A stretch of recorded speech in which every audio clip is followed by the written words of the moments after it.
Alright, so this is the first video where we'll be explaining you and introducing you. Well, not really introducing, but yeah, helping you out with network stuff.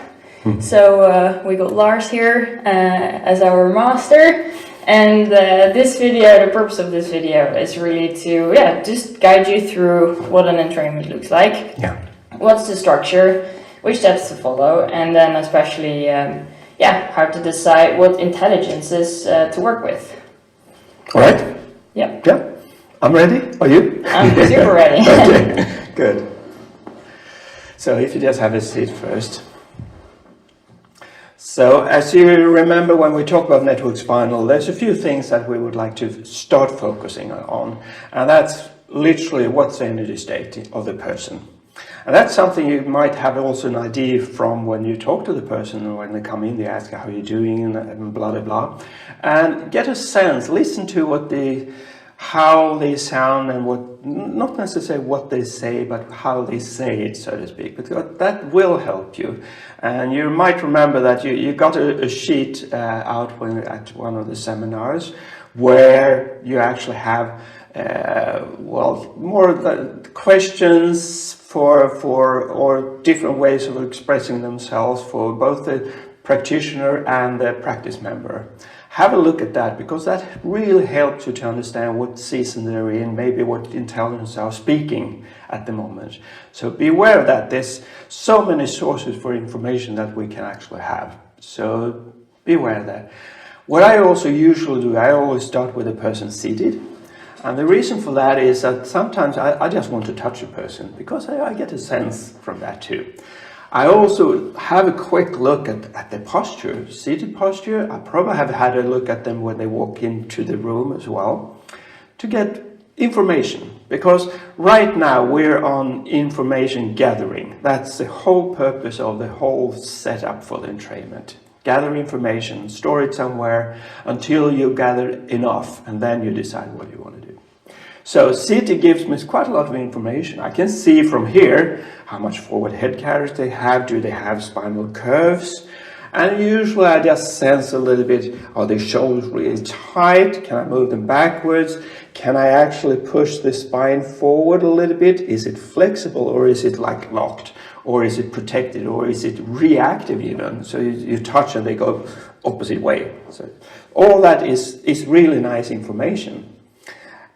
So that's kind of what I start to get a little bit of a sense of things. Sometimes I just palpate a little bit, see, you know, the usual network skills or chiropractic skills, I would rather say. So with that, face down. So, and as you remember, the first thing you would like to get a sense of is where does the person have energy, and where doesn't the person have energy. That helps you understand more about the person. And sometimes I just kind of get an overall sense. How does it feel? It's almost like just a touchy-feely part and see what's going on. Get a sense, and this is a skill set that the more you do it, the better you get at it. But the purpose of it is to get a sense, is the person on the table energized? Is the person not energized? Is it energy poor, neutral, rich, super rich? That's what we're looking for.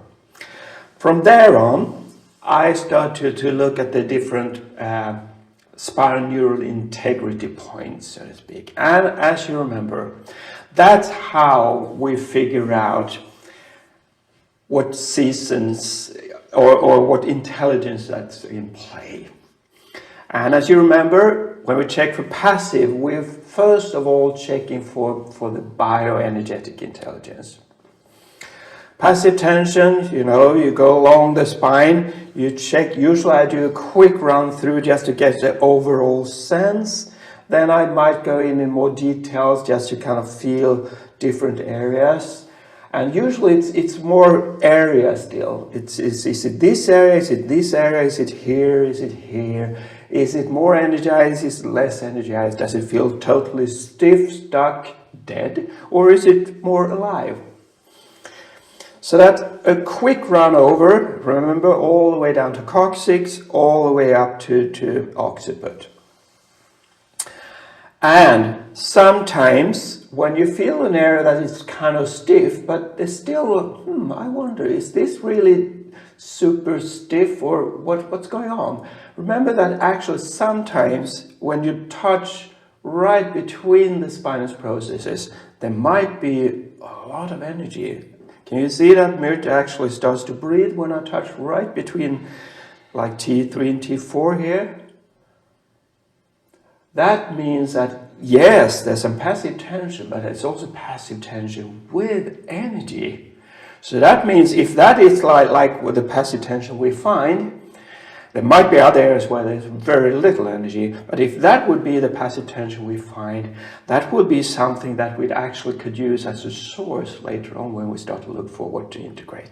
Just a reminder for you. So I check passive tension, I go to active tension. Remember, cross the fibers, usually kind of 3-finger. Feel all the way to close your spine and all the way out. So you get a sense of what's going on. Remember also all the way down in the front, you know that the SCM muscle is something that is very often tight. Be aware of that, so you need to look for that too. And yes, I check for sacral muscles around there. Actually, I do a quick scan down the legs as well. And of course, both sides. Usually, the best way of doing it is to actually check one side and then you turn over, or sometimes it's possible to do this way as well. It depends on how you function and your flexibility as well. And active tension, what is that linked to? It's more linked to the emotional intelligence. You remember we talked about the fight, flight, freeze. So freeze, more linked to the bio. And with the bio and the passive tension, we also have the connective tissue tension. You know, when we talk about it, almost like everything is so compressed, so tight, you can hardly feel what's under it. It's like a shrink wrap. It's like a really tight sweater. And it could be one side, it could be both sides. So be aware of that. That's something that can be seen, it's really more linked to bio, but it can also sometimes be mistaken by being more of a active tension.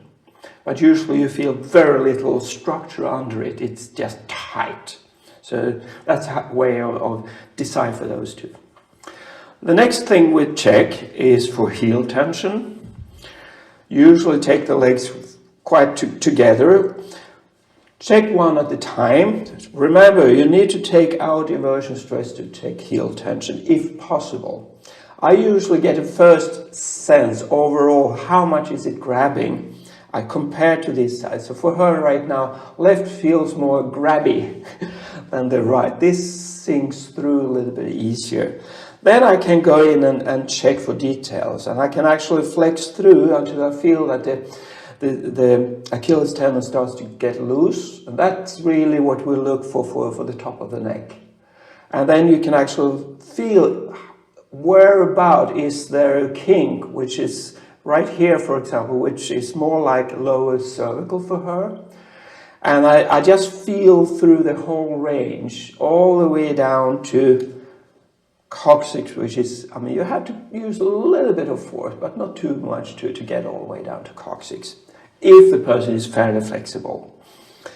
Same thing on this side, go through all the way down. So take out inversion stress.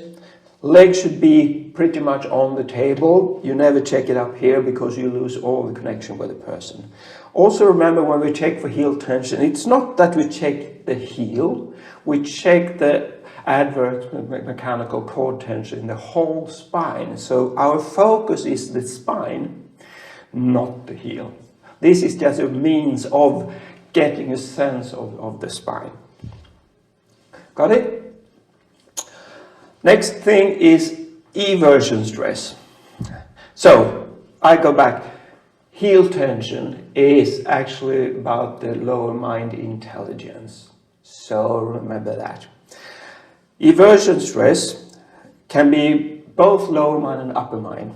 So the eversion stress, sometimes it feels like it's only the back of the heel, the calcaneus, I think it's called, that you want to feel check for. So in this case, take out the heel tension, bring it medially and take it out lateral and see is there any kinks in the spine when you do that. Check the range of motion or the register of the eversion stress. And when it's just the posterior part of the joint, that's what we call, that's also more linked to the lower mind, together with the heel tension. So heel tension and eversion stress, just the calcaneus, is still lower mind. The upper mind, you remember upper mind is more linked to that figure 8 thing. That is also almost like you have a wrapping around like that. It's almost like also the front part of the joint is also more restricted in the motion. So when I do this, I also feel if it actually restricts the motion over here.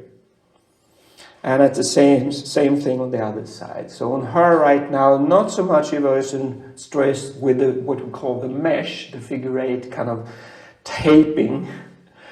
On her, there's got a lot of mesh on the left side, not so much on the right.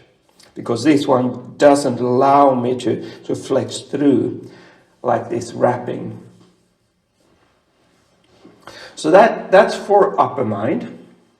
And soul, the quality of the soul is that sometimes when you just touch this area, it's something we call the third oscillator. That's something we actually learn more about in the Awaken seminar, but we still need to be aware of it, that sometimes this feels like so energized. It's almost like you touch it and things just disappear. It's spacious, it's lovely, it's yummy. And sometimes it might be when you touch it. Sometimes actually it's reactive even when you approach it. So you see when I'm just about here, that area engages with Myrte, right there. So that's a way to really feel if the more soul energy is available. So now when I've been running through the different energetic intelligences that we actually can get a sense of through checking the spinal neural integrity, I will also, throughout when I've done this, I checked with what seems to be more energized, what seems to be less so. So that helps me understand a little bit what's going on in the systems. And the next thing now is to decide what is the baseline I would like to start working from? Which season and which intelligence is it that seems to be, and the earliest of the different intelligences. Bios is like the most basic, and then emotional, lower mind, upper mind, and so on. So if there's a lot of passive tension, it is going to be an early discover session, a bio session. Got it? If there's not so much bio, like with her, for example, when I said that actually there's not a lot of bio except this area, but that was, remember I said when I touched right between the spinal process, it actually engaged. That's an area which is, that's not enough bio to say that it's a bio session. It's almost like the bio could be a resourceful place, something you can actually integrate with. So you look at that, and if bio is not there, you check, well, maybe we do an emotional session, or maybe a low mind session. So that's what how we decide which kind of baseline session we want to do today. The next thing we do is to figure out, all right, if I would like to do an integrate session, which intelligence seems to have loads of energy available? This is the time when we do what I used to say, like the Robin Hood principle. You take from the rich and give to the poor. So in integrate, you actually have the CCU and the intelligence you want to work with, and you add a source, a good source, an energy-rich source to that, because that means that the session will be more energized just by doing that. So for her, for example, I would say Awaken, as you saw, that was a really good source. And I could also feel that there's a fair amount of good energy in Transform as well, both early Transform and late Transform. But it's like here on the right side, it's good for both early and late. On the left side, it's like, I'm not sure, this feels a little bit too tight, it's too much bound, it's not so much availability. So in this case, it's like maybe, maybe not. I would probably not choose that if I had something else that felt more energized to use as the second part of the integrate. So in her case, I will choose to do an emotional integrated and Awaken integrated into that. So that would be a late discover soul session that I will do with her, integrating emotional intelligence with soul. Got it? So that's what you do when you create the whole setup for an entrainment. So already now I know, and Mirta actually said that what she usually do is when she has figured this out, she actually writes it in the file. I'm going to do a discover, awaken, emotional, soul, integrate session. Then we can go ahead and check which phase we're going to work through, which is like which tension pattern, which lens are we going to work this through.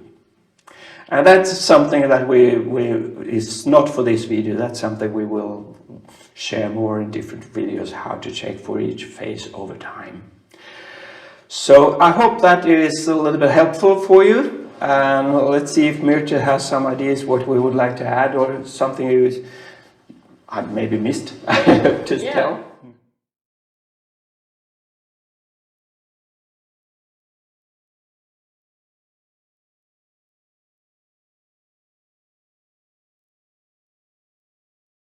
I think maybe a question that a lot of our viewers have is they've been observing other network practitioners or might be working with some network practitioners, and they talk about prime, keystone, and people get confused, like, is this something I need to be using or not? What is it that we do, and what's important for our viewers to right now start with that's changing the people that they entrain? Yeah, so first of all, this is the way we're doing it in network spinal. That's the full stop. So we start there, and then yes, we have had earlier versions of network spinal analysis, and we have also in the past have something called Mastery, which was a more advanced way of working with network as well. And that was actually dating already back before network spinal, so it was still network spinal analysis when Donny started with Mastery. And then it bridged over into also network spinal. Mastery is not taught anymore for the moment. I don't know if it's going to be taught again. I do believe that most of the stuff in Mastery will kind of be integrated into network spinal over time. But the important thing to remember, this is the way we do it. And if you watch someone which kind of check for phase and then they go ahead, that's probably more of a network spinal analysis way of doing it, or a lazy version of whatever. So the focus here is always do the spinal neural integrity first. Where is energy, where is not energy? That's the key. And as Mirta said, sometimes you might hear from a more advanced practitioner that they talk about that you look for a keystone, prime keystone drain phase or season and stuff like that. That's mastery stuff. It is more advanced, and we always need to know the basics. So please learn network spinal. That's the only thing I can say, because everything else is going to be based on that anyway. And it's really always a transcend and include. Whatever knowledge we have, we can always make it deeper and more advanced. But we do need to know the basic skill sets. So practice that and become really good at it, and everything will be great. Yeah, and I can share a little bit about that from my personal experience. Like when I was still in chiropractic school and I'd done a lot of network seminars, and then I started alchemy, which is another application. It's a little bit more similar to mastery, so you work a lot with the field. And then like for half a year, none of my entrainments worked. Like nothing, you know, I could touch the person and they didn't seem to respond. And then I asked Lars, like, what's going on here? Like, why is it not working? And then it was really the realization, like, it doesn't work blending those two disciplines if you don't know everything. So it's really, really important, and I can, you know, from my own experience, tell you, please just do a network spinal. What Lars just explained, you know, if you find the first or the earliest, you know, unenergized intelligence, whether that's bio or emotion, or, you know, you just follow the ladder like that, that's the one that's going to be your baseline. And then, you know, if you find one that's super energized and it's like when you touch there, you just want to hang out there, that's the one you integrate with, and just keep it, that's, you know, stupid simple. Yeah, and also, of course, remember, are you really new to this? You don't have to integrate the whole time. Learn the basic steps first. Learn to walk before you run. That's like the most important thing. And the moment you start to feel more confident in how to find out the basic session you want to do, if it's going to be a late discover, or an early transfer, or whatever, then you can start to add more of the integrate, and do it as soon as you can, because it's going to make the entrainments more energized and more efficient for sure. However, if it's only creating confusion, well, just wait with it a little bit. That's okay. You're allowed. And the most important thing is, you know, if you can deliver an amazing entrainment with, you know, the skill set that you have, and being present with the person, and also being confident in what you do, that's going to make so much more of a change than trying to add in all these different things, and therefore doing entrainment where you feel insecure because the person on the table is going to feel that also. And that's also one of the reasons why I write down in the notes before I do the entrainment. So I write down the seasons, the intelligences that I'm working with, and then also the phase and the gateway that I'm working with, because then I already know, okay, this is what we're going to do. This is what I want to see after, I want to see happen in the person. Yeah. And then, you know, I can go and then train the person with full presence without needing to doubt myself. Yeah. Because I already know what I'm going to do, and because I know for sure this is going to be the case, because when I palpated them, I was fully present with the person. So that's nice. I really like that, because it sets the stage already. Exactly, yeah. And actually what we also do is that we're setting the stage, as you said, and we also actually kind of creating the entrainment in the field as well, just you know. But don't tell anyone. Exactly. So that is part of the more advanced skill set, but we can do it more or less conscious. Yeah. So thank you for watching this very first ever video by Lars and me, in which we probably answer one of the most frequently asked questions that we get from you guys, which is what's the order of an entrainment, and how do you know what intelligence to use as a baseline, and also what intelligence do you use as an integrate. So here you go, Lars, the master of Europe, especially for you explaining how it's done. And we'd be super keen to hear from you. What you thought of this video, if it was helpful, give us any feedback, but also what would you like to see more of. So if you have any other questions that you would like us to record a video on, please let me know. Send me a WhatsApp or contact us on Facebook with any questions you have, network related. Can't be as crazy, so just go for it. Some of you have already filled out my Google form.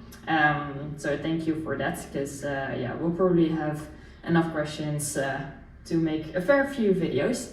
Next one's probably going to be about how to search for which phase. So obviously you all know already how it's done because you've done the seminars, but hopefully these videos just help you actually implement it more in your practice. So if you forget something or don't know how it's done, you can just reach back to these videos and actually look it up very quickly.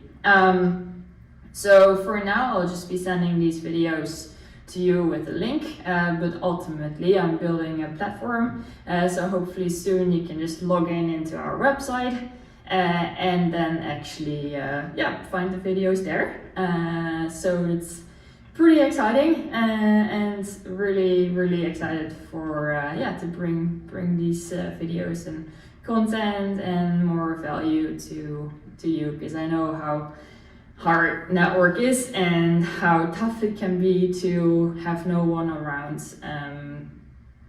that you can either practice with or that can teach you. So I've been in the same position, so hopefully this is of help for you. Anyways, see ya in the next one, and have a good day. Bye bye.